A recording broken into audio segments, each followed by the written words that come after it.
ఎంతో సంతోషదాయకమైనటువంటి సందర్భం. మరి ఈరోజు హైదరాబాద్, గ్రేటర్ హైదరాబాద్ లో మరి కేటీఆర్ గారు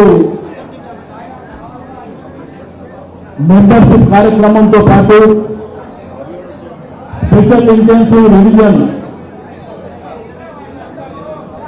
మరి ఈరోజు ఎస్ఐఆర్ అనేటువంటి పేరు మీద దేశవ్యాప్తంగా కూడా ఓట్లు తొలగిస్తున్నటువంటి మరి కేంద్ర ప్రభుత్వం, బీజేపీ పార్టీ దానికి వ్యతిరేకంగా పెద్ద ఎత్తున ఈ యొక్క కార్యక్రమంలో భాగస్వామ్యం కావడం, దాంతోపాటు కార్యకర్తల్ని, నాయకులని, ఉద్యమకారులను కూడా ఒకసారి కలుసుకోవలసినటువంటి సందర్భాన్ని కూడా దృష్టిలో ఉంచుకొని మరి ఈరోజు హుస్నాబాద్ నియోజకవర్గంలో ముఠా గోపాల్ గారి నాయకత్వంలో ఈ యొక్క అద్భుతమైనటువంటి కార్యక్రమాన్ని మనం నిర్వహించుకుంటూ ఉన్నాం.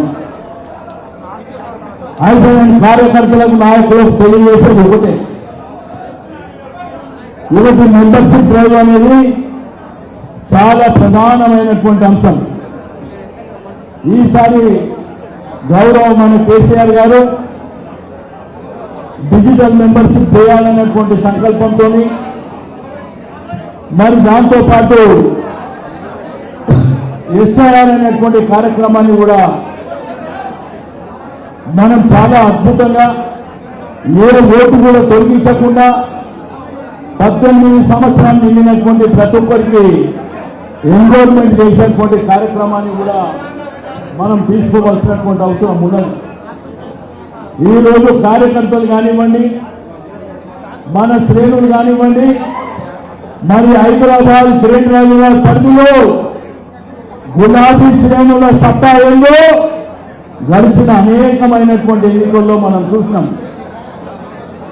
నేను కార్యకర్తలకు, నాయకులకు చెప్పేది ఒకటే, పార్టీ కోసం పనిచేయండి, నిరంతరం పార్టీ కోసం పనిచేయండి. అధికారం అనేది లేకపోతే మనం కార్పొరేటర్లుగా కావాలనుకునేది, లేకపోతే నాయకత్వాన్ని పెంపొందించుకునేది ఓపిక ఉంటే అన్ని జరుగుతాయి. ఓపిక లేకుండా తొందరపాటు వల్ల మనమే నష్టపోతాం. మీకందరికీ ముఠా గోపాల్ గారి ఎగ్జాంపుల్. 1986 సంవత్సరంలో కార్పొరేటర్గా పోటీ చేశాడు. ఆ రోజు కార్పొరేటర్గా ఉన్నటువంటి గోపాల్ గారు మీకు ఎమ్మెల్యే కావడానికి 30 సంవత్సరాలు బట్టి 30 సంవత్సరాల్లో ఆ రోజు తెలుగుదేశం పార్టీలో ఆర్టీసీ చైర్మన్గా, ఒక తెలుగుదేశం పార్టీ కార్యకర్తగా నిరంతరం ప్రజల మధ్యన పోరాటం చేసింది. అయినప్పటికీ ప్రతిసారి పొత్తుల వల్ల ఆ టికెట్ మరి వేరే పార్టీలకు వెళ్ళినటువంటి సందర్భాలు. కానీ 2014లో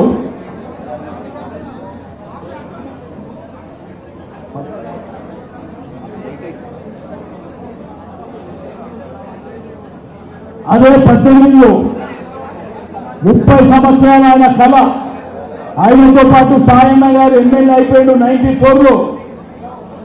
కానీ ఆయన ముఠా గోపాల్ గారిని నా జీవితంలో ఒక్కసారి ఎమ్మెల్యే కావాలని అనేక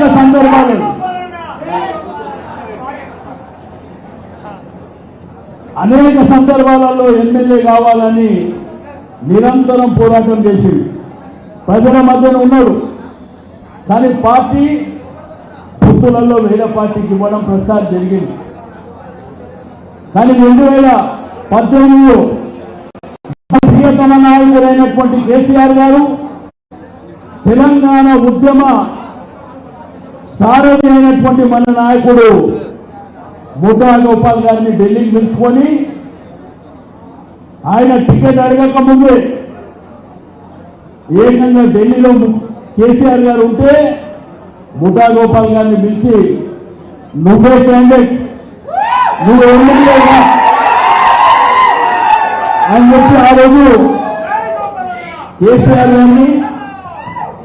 గారు ఢిల్లీకి పిలిచి గోపాల్ గారికి ఒక 8 నెలల ముందే నువ్వే ముషిరాబాద్ క్యాండిడేట్ లో పోయి పనిచేసుకోమని చెప్పి,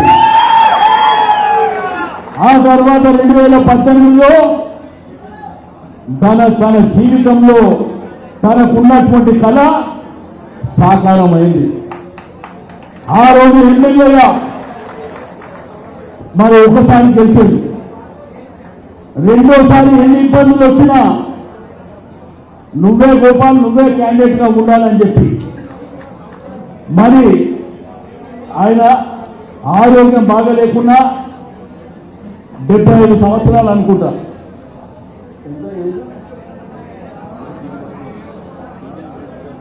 76 సంవత్సరాల వయసులో ఏడ ప్రోగ్రాం ఉన్నా ఆరోగ్యం బాగా లేకున్నా చిన్నపిల్లల యొక్క వృత్తనే ఉంటాడు. మీ అందరికీ తద్వారా నేను చెప్పేది ఒకటే, ఓపిక అనేది ఉంటే పదవి అనేది తనంతట తానే వస్తుంది. అంతేగాని ఇవాళ రేపు ఎట్లయిపోయిందంటే 2020 మ్యాచ్ లెక్క వెంటనే లీడర్ అయిపోవాలని చూస్తుంది. కానీ ఆయన 30 ఏళ్ళు కష్టపడితే ఎమ్మెల్యే అయ్యారు కదా. మీకు కూడా ఉత్సాహంగా ఉండండి. తప్పకుండా తిరిగి మన ప్రభుత్వం వస్తుంది. ఎందుకంటే రేవంత్ రెడ్డి గారి పరిపాలన చూసింది కదా, ఈ పంటవేటి తొక్కుడు, పేరువులు మెడ వేసుకున్నాడు, ఇవన్నీ మనం చూస్తున్నాం. కాబట్టి పంటవేటి తొక్కే రోజులు, ప్రజలే పంటవేటి తొక్కే రోజులు ఇంకొక 2 సంవత్సరాలు అయితే ప్రజలే పేగులు మెడలేసుకుంటారు. ఎందుకంటే మీ సొక్కమైనటువంటి ప్రభుత్వం ఎలక్షన్ల ముందు అనేకమైనటువంటి హామీలు ఇచ్చింది. మీరు రాకేష్ ఇట్లా ప్రతిసారి మధ్యలో అరవకండి, కూర్చోండి ప్లీజ్. అయితే ఆ రోజు కేసీఆర్ గారి పరిపాలన చూసేది ఒక స్వర్ణయుగం లాంటి పరిపాలన కేసీఆర్ గారు అందించారు. ఒక ఆడబిడ్డ పెళ్లి అయితే ₹1,00,000 కళ్యాణ లక్ష్మి అని ఇచ్చిండు. పెద్ద మనుషులకు పెన్షన్ ఒకప్పుడు ₹70 ఉండే, ఆ తర్వాత ₹200 ఉండే. ఆ రోజు ప్రభుత్వాలు చెప్తుండే కొత్త వాళ్ళకి పెన్షన్ ఇవ్వాలంటే ఉన్నోళ్ళు రచ్చిపోవాలని చెప్తుండే.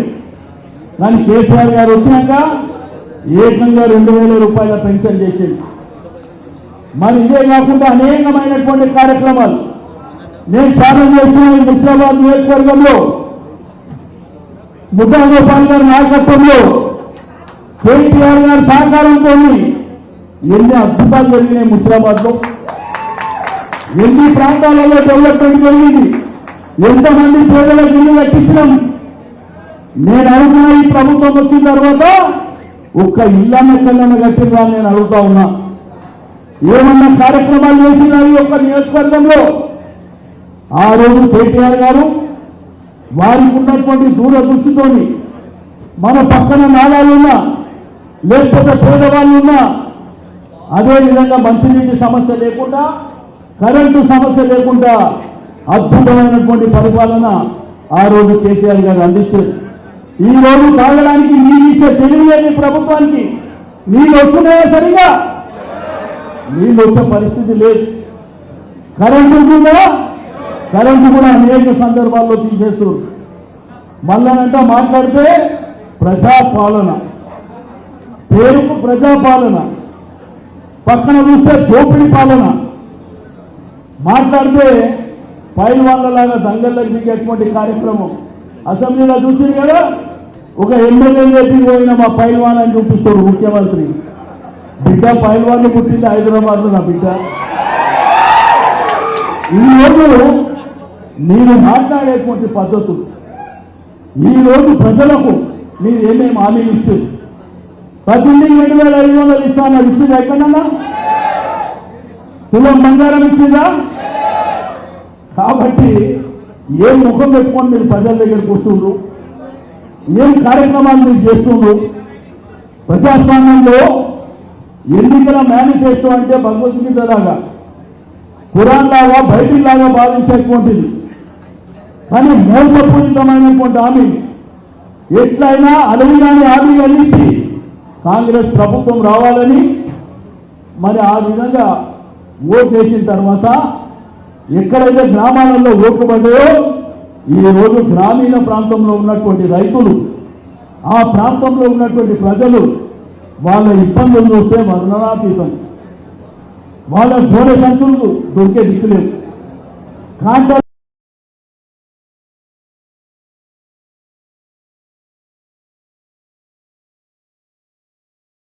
అదే రైతులు చెప్తున్నారు, కేసీఆర్ గారు ఎక్కడున్నారు, కేసీఆర్ గారు రావాలి మీరు అని చెప్పి మన రాష్ట్రం అంతా కూడా కూర్చున్నటువంటి సందర్భం. కానీ ఈరోజు నిరుద్యోగులైనటువంటి యువకులకు 2 లక్షల ఉద్యోగాలు ఇస్తామన్నటువంటి ప్రభుత్వం మోసం చేసిందా లేదా? అందుకే మీ బాధ్యత ఏంటి? మీటింగ్ గోపాలన్న పెట్టిండు, జయసింహ పెట్టిండు, వీడికి వచ్చి జిందాబాదులు మురుగాబాదులు కాదు. నిరంతరం ప్రజల మధ్యన పొండి ప్రజలు అనేకమైనటువంటి సమస్యలు ఎదుర్కొంటున్నారు. వాళ్ళకి ధైర్యం చెప్పండి. నిరంతరం మీరు ఆ ప్రజల మధ్యలో ఉన్నటువంటి ఆ సమస్యలు అధికారుల దృష్టికి తీసుకుపోయి ప్రభుత్వాంతో పోరాటం చేస్తాం. చూస్తే 2.5 సంవత్సరాలు అయింది. ఇంకా 2.5 సంవత్సరాలు అయితే తిరిగి ఏ గులాబీ జెండా మనం అధికారంలోకి వస్తాం. అధికారంలోకి వచ్చిన తర్వాత సరే ఎట్లా ఆట ఆడుకోవాలనో మన ఈ యొక్క అనుభవాలు ఏందో అన్నీ చూస్తున్నాం. ఎవరు ఏం మాట్లాడుతున్నారు, ఎవరు కలిసి మాట్లాడుతున్నారు అన్నీ చూస్తున్నాం. నిప్పితో మాత్రం సమాధానం ఇస్తాం, నిప్పితోని సమాధానం ఇస్తాం. కార్యకర్తలకు నాయకులకు కూడా ఒకటే తెలియజేసేది, దయచేసి గ్రూపులు కట్టకండి. మనది కేసీఆర్ గారి సైనికులం. మనం ఈ గులాబీ గంటకు ఉన్నటువంటి విలువ నువ్వు ఒక మనిషి ఒక ఇంట్లో ఒక దోమలగూడనో లేకపోతే ముషిరాబాద్ ప్రాంతమో జవహర్ నగర్ ప్రాంతమో నువ్వు ఒక్కరివే నీ ఇంట్లో ఉంటే అన్నా నాకు నీళ్ళు లేవని నీ ఇంటికి ఎందుకు వస్తుందంటే ఈ గులాబీ జెండా నీ మీద ఉన్నది కాబట్టి ప్రజలు నీ దగ్గరికి వస్తుంది. పోలీస్ స్టేషన్ పోవాలన్నా నీ దగ్గరికి వస్తుందంటే ఈ గులాబీ జెండా. అంతేగాని ఏ పదవులు అక్కర్లేదు, గులాబీ జెండా మెడలు ఉంటే చాలు అనేటువంటి భావనతో ముందుకు పోవాలి. ఇక రెండోది నేను కేటీఆర్ గారికి ఈ సందర్భంగా రిక్వెస్ట్ చేసుకున్నా, మీరు కూడా అన్ని మీటింగ్లు చూస్తున్నారు. కార్పొరేటర్ టికెట్లు కూడా ఎవరు ప్రజల్లో ఉంటే ఎవరు ప్రజల మన్నలో పొందితే వాళ్ళకే ఇవ్వండి. నిరంతరం ప్రజలు ఉండమని. అట్లా కాకుండా నేను చెప్తానో, గోపాల్ చెప్తానో, జయసింహ చెప్తానో నేను చెప్తే ఇస్తే అసలైన మిస్ అయిపోతారు. కాబట్టి పార్టీకి అందరు కావాలి, పార్టీకి అందరూ కావాలి. కానీ తప్పకుండా ప్రభుత్వం వచ్చినప్పుడు పార్టీ అందరినీ గుర్తించి గౌరవిస్తుంది. కానీ పోటీ చేసేది ఒక్కలే కాబట్టి తప్పకుండా ప్రజల మధ్యలో ప్రజలలో మన్ననాలు పొందినటువంటి మా మహిళలు ఉన్నారు, యువకులు ఉన్నారు, అదేవిధంగా ఉద్యమకారులు ఉన్నారు. తప్పకుండా ప్రజల నుంచి ఎవరికైతే బాగా పనిచేస్తారనేటువంటి పేరు వస్తే వాళ్ళని మనం ఎంకరేజ్ చేసుకొని ముందుకు వెళ్దామని చెప్పి నేను ఈ సందర్భంగా తెలియజేస్తా ఉన్నాను.